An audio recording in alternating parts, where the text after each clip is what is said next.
예, 오늘 본문의 내용은 사실 이 22장 전체의 내용은 예수님께서 순환 당하시는 고난의 시간으로 들어가시는 아주 특별한 때의 상황을 그려주고 있는 내용이다. 이렇게 좀 말씀을 드리고 싶습니다. 이 때가 굉장히 중요한 것 같습니다. 이게 그냥 아무 때나 이루어지는 상황이 아니라 아주 특별한 때, 구원 역사 속에 어떤 유일한 한 기간, 예수 그리스도께서 우리의 죄를 대속하기 위하여 십자가를 지시고 돌아가시기까지 계속해서 이어지는 그 고난의 때를 지금 말하고 있는데요. 누가복음은 이미 여러분께 말씀드린 대로 이게 쭉 한 줄로 가죠. 갈릴리에서 시작하신 예수님의 사역이 드디어 19장에 예수님께서 예루살렘에 입성하시고 그 이후에 죽으심과 부활까지 연결이 됩니다. 그래서 이 쭉 가시는 과정 속에 이제 22장 한 장은 이게 짧지가 않은 장입니다. 굉장히 긴 장인데 이 안에 이 상황이 굉장히 좀 긴박하다고 하는 것을 우리들에게 말씀해주고 있습니다. 22장 2절에 보니까 대제사장들과 서기관들이 예수를 무슨 방도로 죽일까 궁리했다 이렇게 써 있어요. 그러니까 이제는 아주 구체적으로 예수를 죽이려고 하는 그들의 의도가 드러나기 시작하는 것이고요. 그 다음에 굉장히 암시적인 구절이긴 한데요.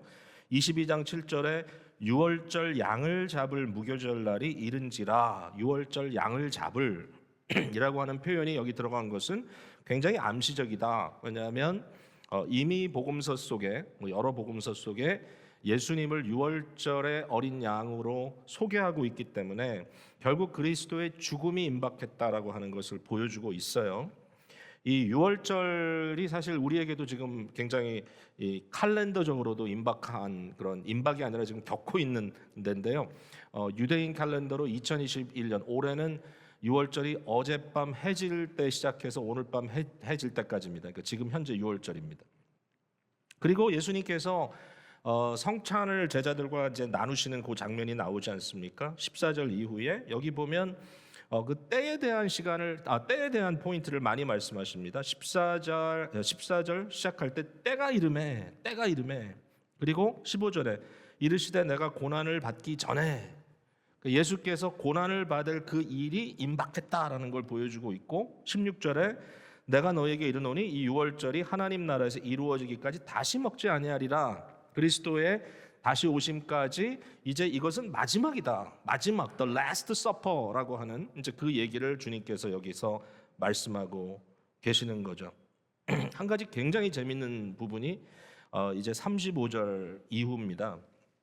예수님께서 제자들에게 칼을 좀 사라 이렇게 얘기하잖아요. 이게 도대체 좀 앞뒤가 안 맞는 말씀 아닌가? 나중에 겟세마네에서 칼을 휘두른 제자에게는 이것까지 참으라 하셨는데 왜 여기서 칼 얘기가 나오나? 보세요. 35절에 그들에게 이르시되 내가 너희를 전대와 배낭과 신발도 없이 보내었을 때에 부족한 것이 있더냐? 이르되 없었나이다. 이건 무슨 얘기인가 하면 예수님께서 12제자를 각 고을로 보내셨던 적이 있잖아요. 앞서 또 70명을 세워서 각 고을로 보내서 하나님 나라가 왔다는 것을 전하게 그렇게 하셨는데 그때는 어떤 때인가 하면은 복음을 환영하는 때였죠. 제자들이 나갔을 때 그들이 빈손으로 갔지만 심지어는 그들의 필요를 채워주기까지 하는 이런 이 배려, 하스피탈리티가 이루어지는 상황에서 저들이 영접받았다는 거잖아요. 근데 지금은 어떠냐는 거죠. 36절에 보니까 이르시되 이제는 전대 없는 자는 가질 것이요 배낭도 그리하고 검 없는 자는 겉옷을 팔아 살지어다. 그러니까 그때는 너희들을 영접했지만 지금은 이제는 어떤 때느냐? 이제야말로 핍박의 때다. 이제야말로 환난과 고난의 때다. 그러니까 어느 정도까지 말씀을 하시냐면은 네가 필요한 것을 가지고 다니고 뿐만 아니라 셀프 디펜스. 어려움에 처했을 때 자기를 보호할 수 있도록 위험이 오면 도망도 가고 또 극심한 상황에서는 자기를 지킬 수 있는 준비까지 하고 있어라. 굉장히 비장한 시간을 주님께서 말씀하시고 있는 거고요.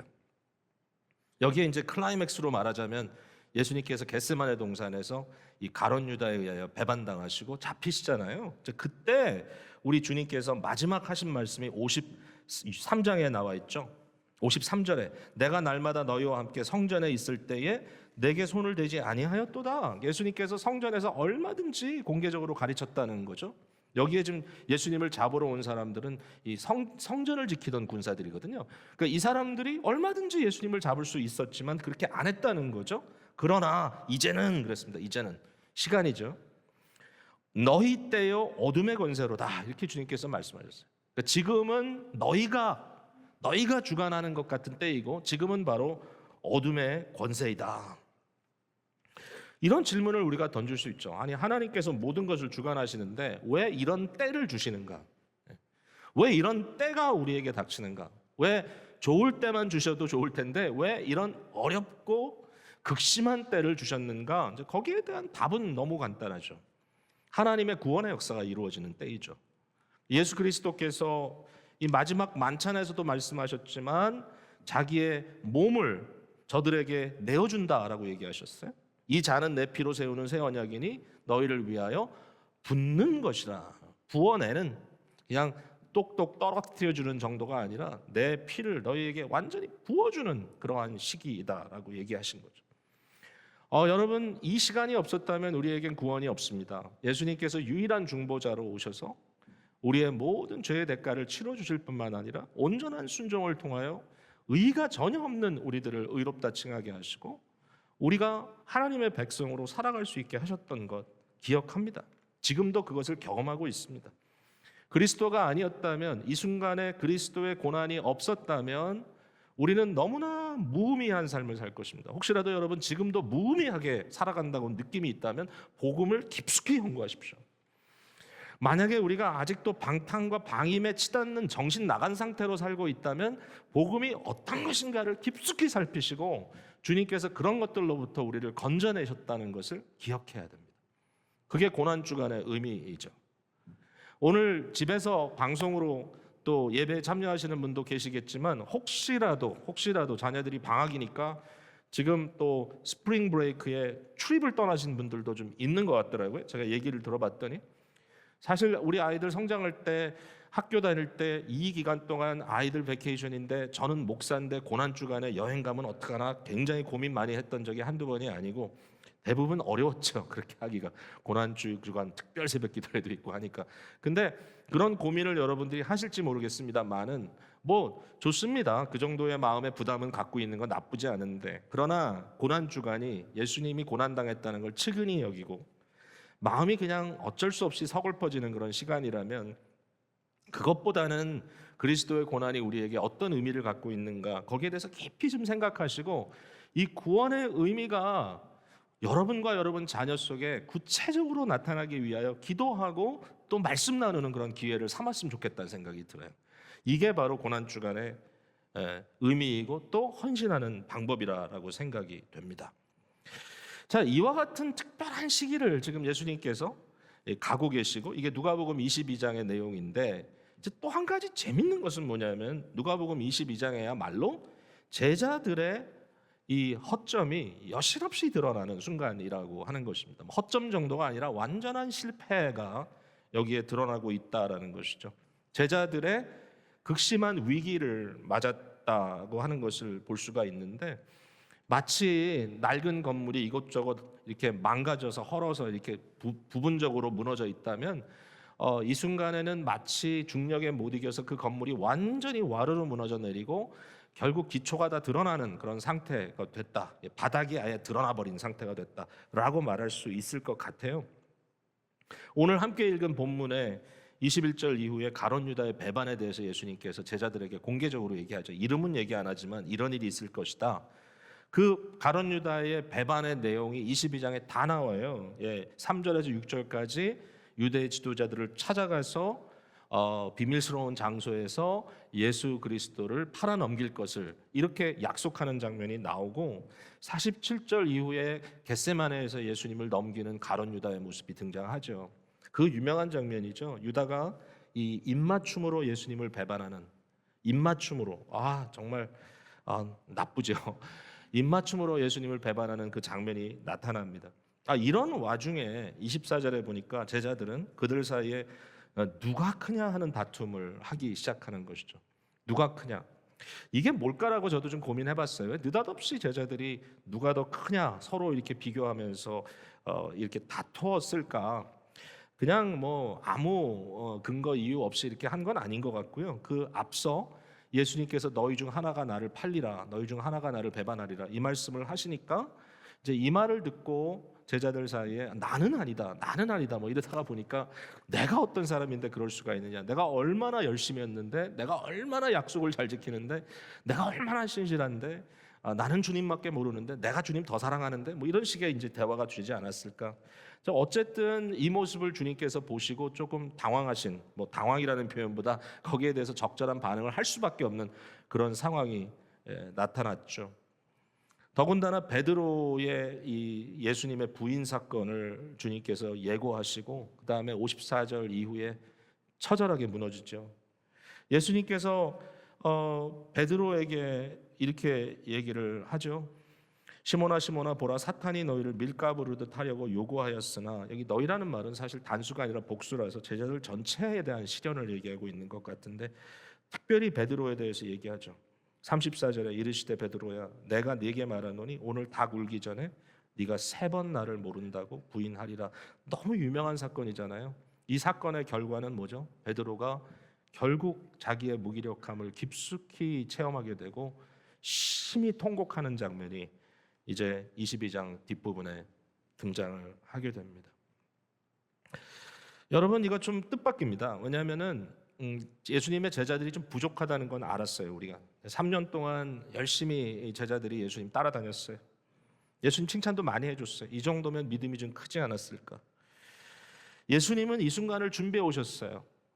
결국은 예루살렘까지 오시고 그 종교 지도자들과의 분쟁들을 다 겪어내시면서 마지막에 십자가까지 가셔야 되는데 이 결정적인 순간에 제자들은 최악의 모습을 보여주고 있다.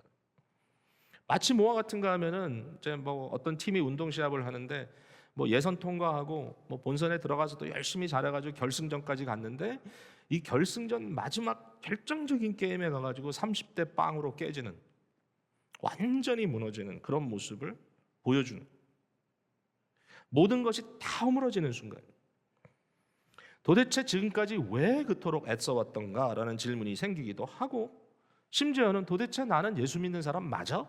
라는 질문이 생기기도 하고, 이렇게 내 인생이 끝난다면 과연 건질 게 몇 개나 있을까? 아무것도 없는 거 아니야?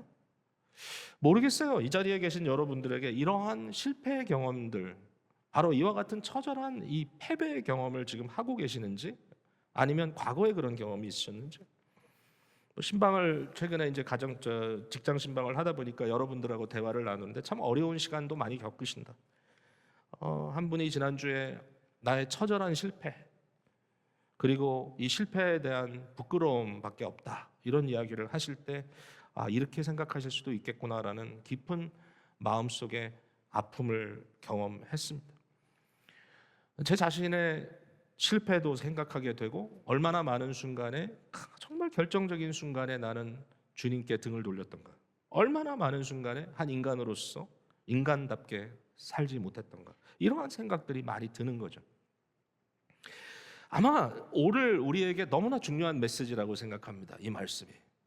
그러면 제일 중요한 질문은 뭐냐면 바로 이때에 우리 주님께서 하시는 것은 뭐냐?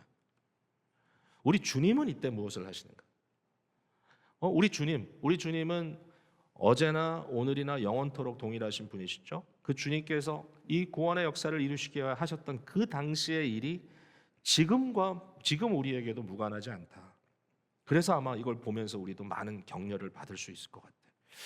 첫 번째, 당연한 거죠.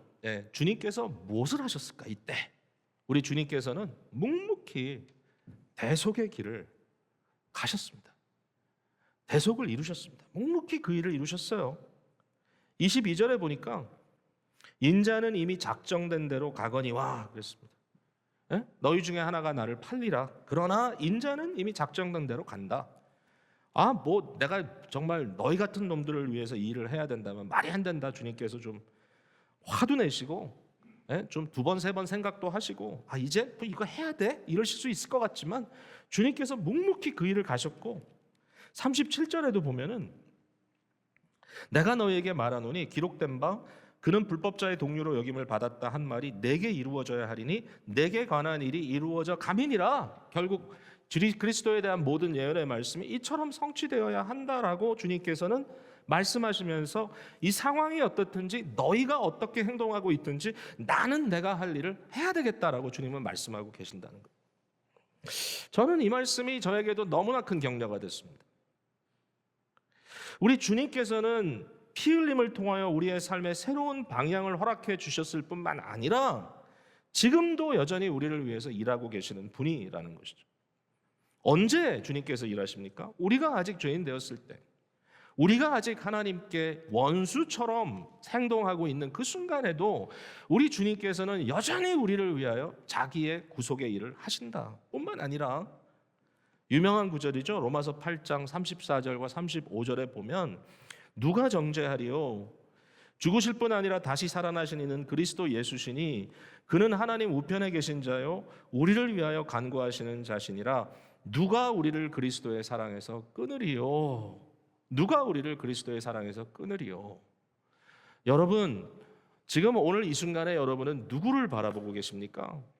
아마 자신을 바라보면서 굉장히 고통스럽게 느끼시는 부분들이 있을 겁니다. 나는 정말 왜 이렇게 믿음이 안 자라지? 나는 도대체 왜 이렇게 사는 거지? 한 주간의 실패가 있으셨나요? 신앙적으로나 어떤 면에서든지 대인관계에서. 지금 이 순간에 여러분 주님 앞에 서기가 부끄럽습니까? 여러분의 실패감 때문에 수치스러운 그러한 느낌이 막 솟아올라나고 있나요? 중요한 건 그겁니다. 지금 이 순간에 여러분 자신을 보시기보다 지금 이 순간에도 하나님 보좌 우편에서 우리를 위하여 중보하시며 흘리신 그 보혈의 피를 우리를 위하여 적용해 주시고 계시는 예수 그리스도의 그 모습을 바라봐야 된다는 거죠. 여러분, 우리의 신앙이 주관적이 됐을 때 소망이 없습니다. 우리 계속 요요처럼 업앤다운합니다. 조금 잘하는 것 같으면 우쭐하다가 조금 실패하면 완전히 꼬라박잖아요. 여러분, 그게 왜 그렇게 되느냐? 사실은 주님 앞에 사실 우리가 자신을 돌아보는 것은 신실하게 해야 되는 거 맞습니다. 그러나 신앙의 기준이 어디 있느냐고 했을 때 나에게 있는 게 아니고요, 예수님께 있는 겁니다. 내가 힘들고 어려울 때 예수님 바라보면서 여전히 날 사랑하시는 그분, 그의 사랑에서부터 누가 나를 끊으리요? 이게 믿음의 근거가 되는 거죠. 여러분, 자녀를 위해서 기도하실 때 정말 기도해 주시기 바랍니다. 언약의 가정에서 자녀들이 잘 성장하고 있어도 감사한데 많은 경우에 자녀들이 곁길로 가고 아이들의 모습을 생각할 때 마음 아플 때 있죠. 여러분, 그러나 언약의 자녀, 그 자녀를 위해서 지금도 하나님 보좌 우편에서 중보하시는 예수 그리스도의 그 사랑과 사역을 바라보면서 아이를 품고 기도하시기를 바라요. 절대로 기밥할 수 없습니다. 여러분, 자아가 좀 미워집니까? 대인관계에서 내가 왜 이렇게 실패하고 있지? 내 주위에는 왜 이렇게 사람이 남지 않는 거지? 이런 고민들이 있을 수 있습니다. 우리는 그런 약점들을 갖고 있는데 그거를 정당화하자는 얘기가 아닙니다. 다시 한번 그런 순간에도 주께서 나를 위하여, 나의 변화를 위하여, 나의 새로운 출발을 위하여 지금도 날 위하여 사역하고 계신다는 이 객관적인 사실 앞에 우리 자신을 내어 드려야 된다는 것이죠. 여러분, 오늘도 절대로 여기서 멈추지 마시고 일하시는 주님을 바라보시는 여러분들 되시기를 간절히 바랍니다. 두 번째, 예수님께서 뭘 하시냐면요, 이 제자들에게, 이런 상황 속에 있는 제자들에게 여전히 킹덤 비전, 하나님 나라의 비전을 심어주고 계신다는 거예요. 저는 참 놀랄 수밖에 없었어요. 다시 읽으면서 28절 이후에 이렇게 써 있습니다. 너희는 나의 모든 시험 중에 항상 나와 함께 한 자들인즉, 굉장히 크레딧을 줘요. 제자들이 예수님과 함께 했다는 것을. 내 아버지께서 나라를 내게 맡기신 것 같이 나도 너희에게 맡겨 너희로 내 나라에 있어 내 상에서 먹고 마시며 또는 보좌에 앉아 이스라엘 12지파를 다스리게 하려 하노라. 여러분, 지난주에 우리가 문화의 비유를 들었지 않습니까? 10고을을 맡기고 5고을을 맡기겠다. 이게 무슨 말인가? 절대로 상급처럼 느껴지진 않고 이건 사명이다. 맞네요. 오늘 여기에 그 말씀이 그대로 나오네요. 예수님께서 이처럼 페일링하고 있는 제자들에게 끝끝내 킹덤 비전을 심어주시면서 하시는 말씀이, 내가 궁극적으로 너에게 원하는 것은 너희가 나와 함께 동역하는 파트너가 되는 것이다. 내가 이 일을 위하여 끝까지 너희를 초대하겠다. 이렇게 얘기합니다. 삼위 하나님의 목적이 뭐냐? 성부, 성자, 성령의 목적이 결국 하나님 홀로 계시는 것이 목적이 아니라 삼위일체 하나님의 온전한 교제, 함께 먹고 마시는 교제, 그리고 온전히 자기 자신을 sacrifice 하시고 내어주시는 이 온전한 섬김. 아버지는 아들을 위하여 자신을 내어주시고 아들은 아버지께 온전한 순종을 들이시고 또 성령님은 온전히 그리스도를 위하여 자기를 내어주시고 증거하시는 이 온전한 자기 주심의 이 교통 속에, 이 교제 속에 우리를 초청하셔서 우리도 거기에 함께 있게 하려는 것이 주님의 마음이라는 것을 다시 한번 보는 거죠. 너희로 내 나라에 있어 내 상에서 먹고 마시고 또 나와 함께 다스리게 하기 위함이다. 너무너무 귀중한 주님의 말씀을 듣게 됩니다. 저는 많이 배웠습니다. 이 말씀을 통해서.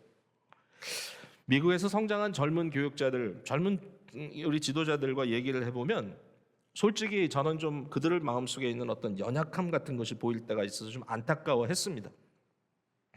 저는 개척자의 정신을 좋아합니다. 그리고 아무도 옆에 서주지 않는 그 순간에 뭔가의 낭만을 느끼기도 합니다. 그게 개척자의 정신이라고 얘기하기도 하고 황무지 앞에 아무도 없는데 나 혼자 삽 들고 서 있는 모습을 혼자 그릴 때도 있단 말이죠. 근데 이 세대는 그게 잘 안 보여요. 이가 없으면 잇몸이라도 해야지, 무조건 하려면 해, 이렇게 했으면 좋겠는데 잘 안 돼요. 잘 안 어울려요, 그들에게는. 근데 그들에게 배울 것이 있다라는 생각을 많이 하게 됩니다. 이들은요, 저에게 이렇게 얘기합니다. 1세 목사들이 자기 홀로 중심의 정상에 서가지고 모든 것을 혼자 하는 것 같은 모습에 매력을 느끼지 못하겠다. 근데 이상하게 우리 세대는 결국 어떻게 해서든지 나 혼자 정상에 서 있어야 이긴 것이라고 생각하며 살았다는 거예요. 우리 자녀들도 그렇게 얘기합니다. I want to work in a team. 팀에서 일하고 싶어요. 회사에서도 그러더라고요. 팀으로 일하고 싶어요. I like to do a teamwork. 목회도 I want to do a team ministry. 그게 얼마나 어려운 건데. 어렵지요. 그래서 더 중요하죠. 저는 그렇게 얘기하면 여전히 자기 책임이 있다고 자꾸 오너십 얘기를 합니다. 그래도 항상 그게 그렇게 되는 게 아니야. 너라도 자리를 지켜야 돼. 근데 이제 문제는 뭐냐면 혼자 열심히 책임을 지고 멋진 일을 다 이루어 놓고 나서 그 다음에 뭔가 나 혼자 영광을 받으면 되는 것인가. I did it. 내가 했습니다. 내가 해냈습니다. 근데 예수님은 어떤 주님인가? 우리 예수님이 everything이거든요. 여러분, 우리는 크리스찬이잖아요. 크라이스트 찬이잖아요. 그 뭐예요? 우리는 기독교 철학을 하는 사람이고 기독교 사회학을 하는 사람이고 기독교 심리학을 하는 사람이고 우리의 모든 것은 그리스도가 기준이니까 그리스도를 따르는 거잖아요. 모든 면에. 비즈니스도 크리스찬이잖아요, 우리가. 그래서 그리스도가 어떻게 했느냐라고 했을 때 그리스도께서는 아버지 나라를 내게 맡기신 것처럼 나도 그것을 너희에게 맡기겠다는, 너희도 내 나라에 함께 있기를 원한다는 거예요. 요한복음 17장에 예수님께서 High Priestly Prayer, 대제사장적인 기도를 하실 때 주님께서 끊임없이 말하는 거예요. 제자들에 대해서. 저들이, 아버지께서 내게 주신 저들이 나와 함께 있기를 원하고 저들이 내가 보는 것을 보기를 원하고 저들이 나의 영광에 함께 하기를 원합니다. 하나님의 목적은 뭐냐? 우리 생각에는 하나님의 목적은 하나님 홀로 서서 마지막에 모든 것 위에 우뚝 서시는 것이다. 이미 우뚝 서셨어요. 그건 뭐 두 번 말할 필요도 없어요. 하나님이 뭐하러 또 우뚝 서세요? 이미 우뚝 서신 분인데 그분에게 뭘 더 우리가 요구하겠어요? 하나님의 이 인류 역사의 목적, 구원 역사의 목적은 뭐냐 하면은 사랑의 공동체예요. 이게 목적이에요. 나 혼자 서서 승리했다라고 개가를 부르는 게 하나님의 목적이 아니고요. 나 한 사람이 잘했다라고 칭찬하기 위한 것이 하나님의 목적이 아니고요. 하나님의 목적은 함께하고 함께 누리고 그러면서도 그 안에 각자의 개별성을 가지고 하나님께 드려지는 아름다운 하모니를 맞출 수 있는 것, 사랑의 공동체입니다. 솔로가 아니었더라고요. 합창이고요, 오케스트라였더라고요. 하나님의 나라의 마지막의 종말적인 모습은 수로 셀 수 없는 수많은 사람들이 다른 언어, 다른 민족들이 함께 모여서 같은 하나님을 찬양하고 있는 여러 악기가, 여러 다른 그 악보, 심지어는 악보도 다르게 그려져 있는 것들을 가지고 하지만 그러나 그 모든 것을 플레이할 때 어메이징한 하모니가 이루어져서 하나님께 온전한 찬양이 올려드리는 것, 이게 하나님의 궁극적인 목적이더라고요. 공동체는 그냥 옆에 끼어가는 게 아니고요. 그게 목적이었어요. 나의 영광이 아니라. 이렇게 하기 위해서 하나님께서 하나님 나라의 원리를 가르쳐 주시고 계시는데요. 하나님께서 어떤 생각을 갖고 계시는가? 우리 주님께서 어떤 생각을 갖고 계시는가? 25절에 보니까 예수께서 이르시되 이방인의 임금들은 그들을 주관하며 그 집권자들은 은인이라 칭함을 받으나 너희는 그렇지 않을지니. 이방인들 사이에 그 어토리티, 권위를 행사하는 자들과 너희는 다르다. 근데 여기에 이 세상의 집권자들은 은인이라 칭함을 받는다라는 말이 저는 굉장히 흥미로웠습니다. 은인은 좋은 거 아닙니까? 은인. 여러분에게 은인들이 계십니까? 이 은인이란 말, 유엘게테스라고 하는 이 헬라어의 의미가 뭐냐 하면은 좋은 일을 한 사람이에요. 유엘게테스는 좋은 일을 한 사람, 은인. 그러니까 benefactor라고 영어로 번역이 되어 있더라고요. benefactor, 다른 사람을 위해서 일을 베푼 사람. 그러면 받은 사람은 beneficiary 이러죠. beneficiary. 그래서 어떤 사람이 유산을 남겨주면 유산을 남기는 사람은 benefactor고 그 유산을 받는 사람은 beneficiary가 되고. benefactor 얼마나 좋아요? 예? 다른 사람을 위하여 자기를 이렇게 희생해서 섬겨주는 사람, 이게 은인. 얼마나 멋있어요. 근데 우리 주님께서 여기에 그 집권자들은 은인이라 칭한다는 거예요. 이걸 좀 부정적인 의미에서 사용하네요. 이 단어가요, 이 신약 헬라어 성경에 유일하게 딱 여기 한 번 쓰여진 단어더라고요. 그래서 단어의 의미를 잘 풀어야 돼. 아무렇게나 풀어서는 안 돼. 그럼 이 말이 뭘까? 우리 주님께서 왜 이 말을 여기서 쓰고 계실까? 이 말의 의미는 이런 뜻이에요. 혼자 잘했다고 칭찬받는 자. 혼자 잘했다고 칭찬받는 자. 즉 모든 사람의 관심에 집중이 되는 사람, 최고의 존경을 받아야 할 사람, 온 백성의 칭송을 받아야 할, 한 몸에 받아야 할 사람, 이 사람이 은인입니다. 이 세상의 주권자가 원하는 것은 이겁니다. 결국 자기가 해놓고 그 한 것에 대해서 모든 사람들의 칭송을 받는 것, 모든 사람들이 저 사람이야, 바로 저 사람밖에 없어라고 말하도록 하는 것. He's the only one. 근데 이 은인들의 문제는 뭐냐면 다른 사람들을 임파워하지 않습니다. 다른 사람들에게 권한을 델레게이트하지 않습니다. 영구하도록 다른 사람을 자기에게 종속시키고 끝까지 그 사람들은 나를 칭찬하도록 만듭니다.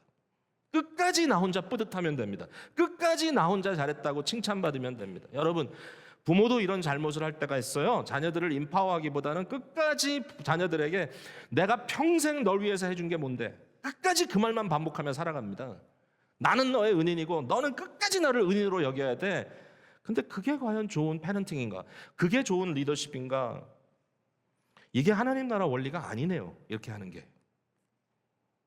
이제는 네가 해야 돼. 나도 이제는 너의 도움이 필요해. 네가 나를 좀 도와줄 수 있겠니? 내가 하는 일을 이제는 너에게 좀 맡기고 싶어. 이게 하나님 나라의 방법이군요. 이게 예수님의 방법이군요. 제가 이해 못하는 게 있어요. 이해 못하는 게 뭐냐면은 예수님께서 왜 한 번 오셨다가 부활까지 하시고 나서 다시 가시고 이 길고 긴 시간을 우리끼리 남겨두시고 또 나중에 오시겠다는 얘기를 하시는지. 여러분, 오늘날 우리가 교회가 이게 문제다 저게 문제다, 이래서 연약하다 저래서 연약하다 그런 얘기하고 있잖아요. 이 중간기 시기에. 우리 지금 그 시기에 와 있는데 이해할 수 없어요. 왜 사역을 교회에 이양하셨습니까? 주님, 예수님 나타나셔서 그냥 해치워버리면 오늘 뭐가 문제될 게 있겠습니까? 주님이 못하실 게 없지 않습니까?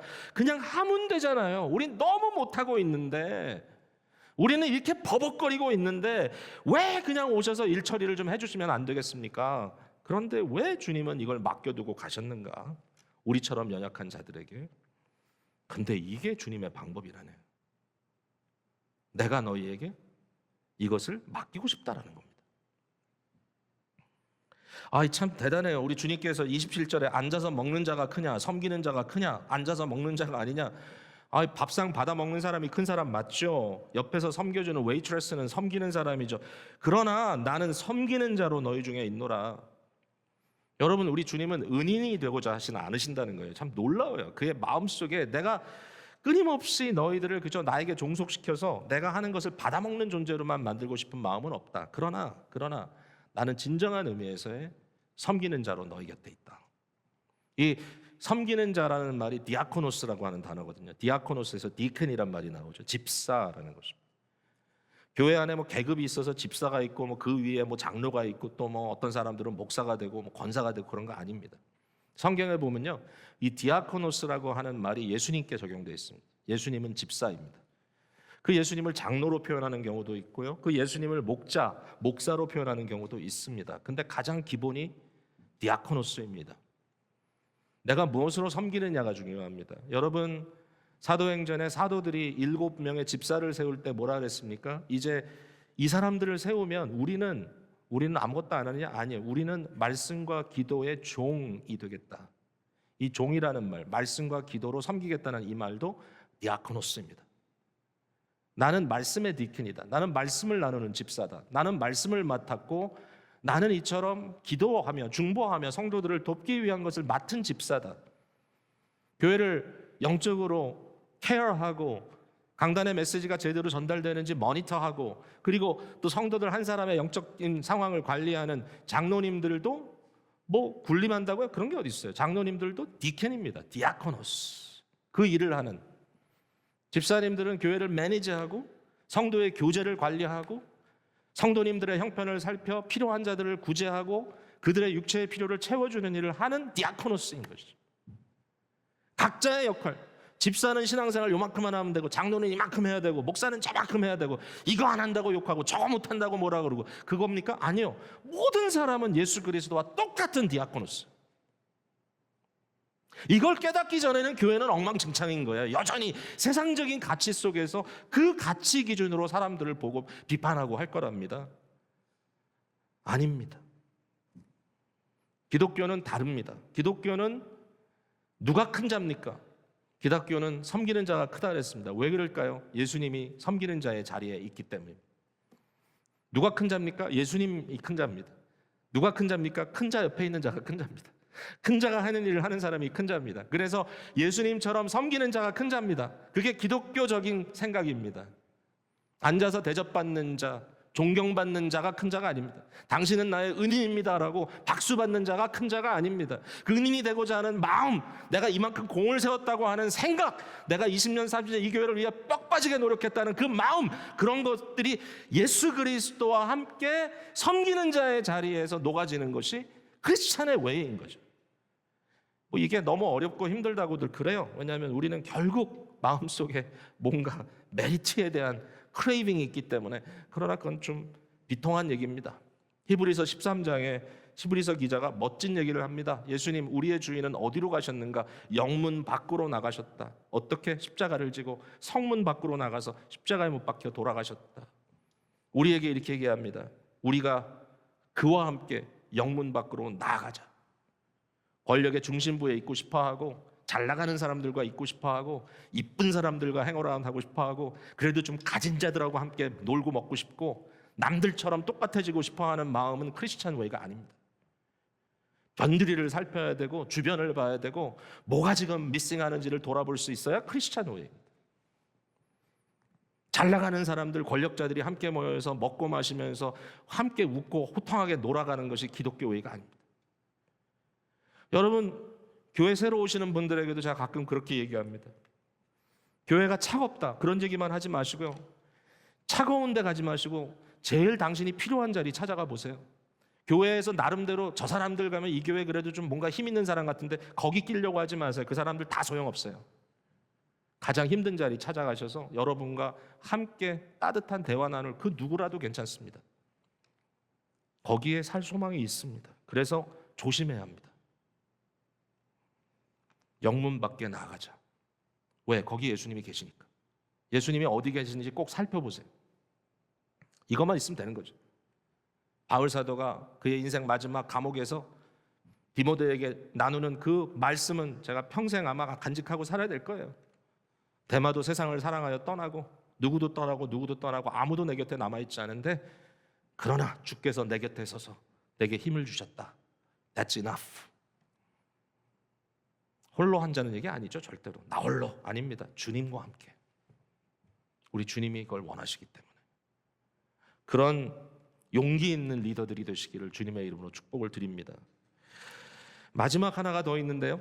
시간이 많이 남지 않아 제가 간단하게 말씀드려야 될 것 같아요. 근데 저는 이 말씀이 저한테 너무 위로가 됐습니다. 여기 마지막 한 가지 더 말씀을 드리자면 주께서 이때 뭘 했느냐? 제자들에게 실패의 경험을 예비하셨습니다. 제자들의 실패의 경험을 예비하셨어요. 주님께서 31절에 시몬아 시몬아 보라 사탄이 너희를 밀가부르듯 하려고 요구하였으나 그러나 내가 너를 위하여 내 믿음이 떨어지지 않기를 위하여 기도했다.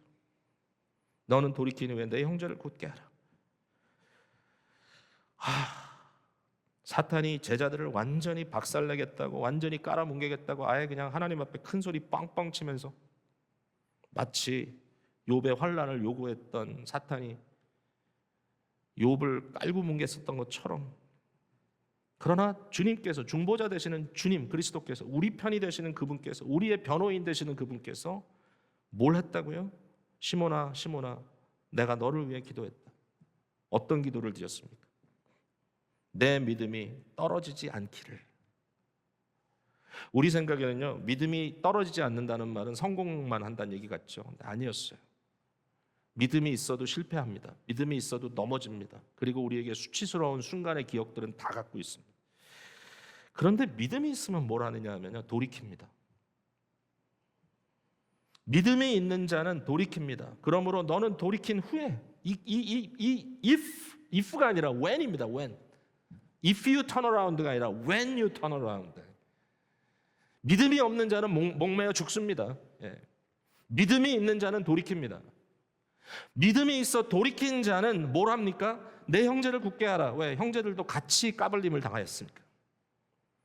너의 엄청난 통곡과 너의 눈물 흘림은 너만의 것이 아니었음을, 그러므로 그 눈물을 함께 흘릴 자들을 모아 그들을 굳세게 해라. 이것이 너의 사명이다.